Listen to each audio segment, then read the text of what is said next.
Salve, galerinha mais bonita dos sétimos anos da Escola Profissional Dom Bosco. Quem fala com vocês aqui é o professor João JB Batista, professor de História, e hoje a gente vai começar a nossa primeira aula virtual, tá? Antes de mais nada, quero desejar a vocês, todos vocês, que estejam bem, que os papais e as mamães estejam bem, que toda a família esteja bem, que vocês se cuidem muito, tá? Para que da próxima vez que a gente possa se ver, a gente possa se dar um abraço, se cumprimentar bem e conversarmos logicamente, né? Bom, vamos começar a aula, mas antes disso, um aviso para vocês. Vou pedir para que todos vocês, antes de mais nada, releiam o tema 4 da unidade 1, que é da página 32 até a página 41. Façam todos os exercícios que não estão feitos desse tema, tá no caderno de vocês. E mandem para mim por e-mail qualquer dúvida que vocês tiverem quanto ao tema, e as atividades deverão ser enviadas para o Google Classroom. Eu vou fazer uma atividade lá agora também sobre isso, vocês vão mandar lá para mim. Também vai valer como participação. Não se esqueçam, é uma matéria que vai cair na prova assim que a gente voltar de aula, certo? Então, da página 32 até a 41, releiam no livro didático de vocês aí, certo? Bom, agora começando a unidade 2, Renascimento e Reforma Religiosa.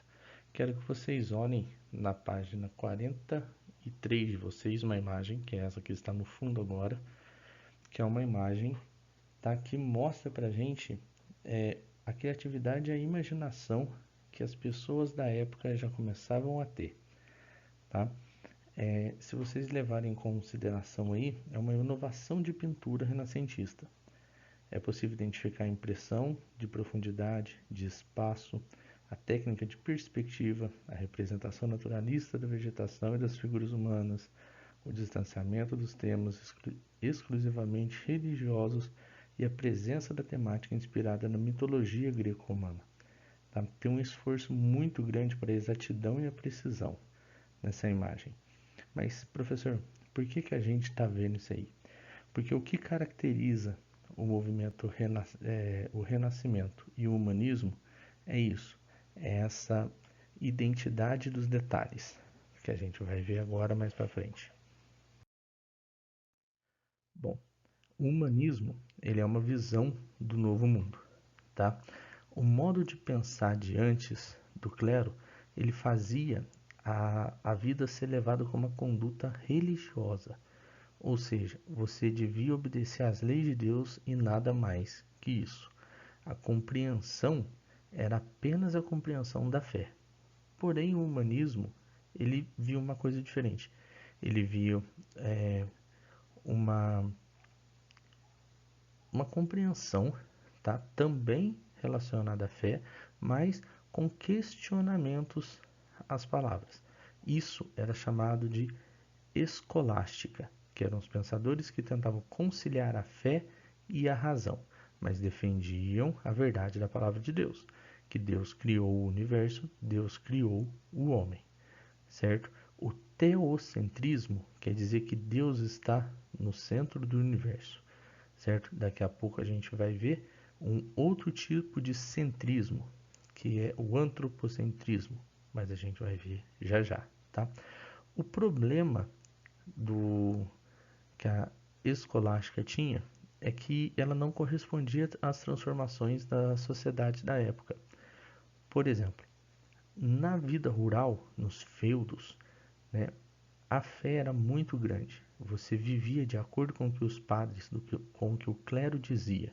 Só que na cidade você via um avanço tecnológico, você via a burguesia enriquecendo, você via impostos sendo cobrados indevidamente, e isso gerava na população um desconforto, porque Deus dava mais para alguns e menos para outros, tá?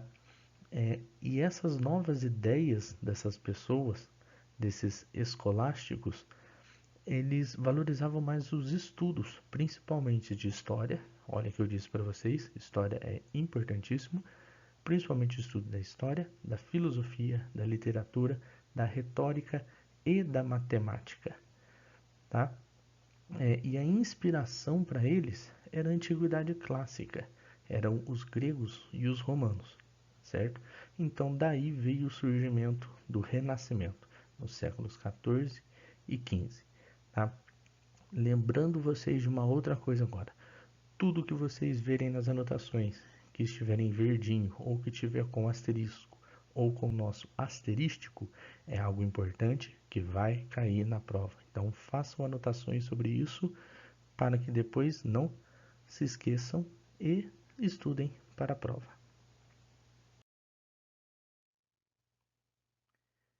Professor, mas por que se chamava Renascimento? Os próprios artistas da época, eles usavam esse termo para se definir. Eles falavam que eles eram os renascentistas. Só que isso tinha algumas implicações, tá? Era uma visão de que a Idade Média era um período de atraso, de trevas, e que se mostrou algo equivocado, porque não é só isso. A Idade Média trouxe avanços tecnológicos gigantescos, tá? Só que os artistas da época não viam isso, obviamente, tá? E o termo faz acreditar com que qualquer expressão cultural possa surgir fora do seu tempo. Ou seja, eu estou vivendo agora, mas posso fazer algo renascer. O que ocorre, na verdade, é que a gente está apenas retomando alguns valores antigos e refletindo eles na sociedade atual. Professor, como assim? Veja a imagem do lado nesse vídeo, tá? É uma imagem de Michelangelo, que é de Pietà, que é Maria segurando Jesus Cristo morto nos braços, tá? Essa imagem remete ao romanismo, certo? Só que ela é feita na Idade Média. Então quer dizer, o renascimento do pensamento e da cultura antiga nos dias de hoje, certo? A origem desse termo renascimento é nas cidades italianas, onde o cristianismo e as ideias religiosas eram muito mais fortes. E a burguesia enriquecida via a beleza dessas obras de artes e tinham vontade de se expressar. Tá bom, professor, mas o que foi o humanismo? A gente está vendo aí renascimento, mas aí agora é humanismo. O que tem a ver uma coisa com a outra? Bom, o humanismo ele foi um movimento intelectual do Renascimento que surgiu nos centros urbanos mais desenvolvidos da Península Ibérica, hoje Portugal e Espanha. Eles buscavam conhecimento sobre o ser humano e a natureza por meio da observação e da crítica. Isso quer dizer que eles levavam em consideração a razão e o raciocínio lógico. Não quer dizer que eles deixavam de fora a crença religiosa. Quer dizer que eles eram mais críticos a essas crenças, tá? Eles defendiam uma postura mais ativa da sociedade, inventiva e capaz de usufruir de seu mundo e do seu tempo. Eles queriam não abandonar a crença, mas eles queriam deixar de lado a submissão e a devoção religiosa como centro de existência. Lembra que eu disse para vocês que a gente já viu outro centrismo? Agora a gente vai ver o antropocentrismo, que quer dizer que o ser humano é o centro do universo. A imagem ao lado de vocês, ao lado do texto aí para vocês, é o homem vitruviano de Leonardo da Vinci, que quer dizer que o homem é o centro, tá? Outros valores do humanismo eram o otimismo, o individualismo e a competição. Ou seja, daí já nascia o capitalismo, que a gente vai ver mais para frente na Idade Moderna. Não vamos ver isso agora. Mas o mais importante disso tudo, todas essas pessoas, todos esses pensadores, todas as pessoas que acreditavam na razão, elas não eram ateus. Bom, pessoal, como eu sei que vocês gostam muito de fazer exercícios, nós temos ainda aqui o Parolar, né? Vão ser os exercícios 1 e 2 da página 46. Vocês vão enviar para mim pelo Google Classroom ou Google Sala de Aula, junto com os exercícios pedidos no começo do vídeo, tá? E até uma próxima. Se Deus quiser, a gente se vê o mais cedo possível. Fiquem com Deus, Nossa Senhora e o Anjinho da Guarda. Grande abraço para vocês, ainda um pouquinho de longe, mas ficamos assim. Nada combinado para ninguém dar o cano. Abraço.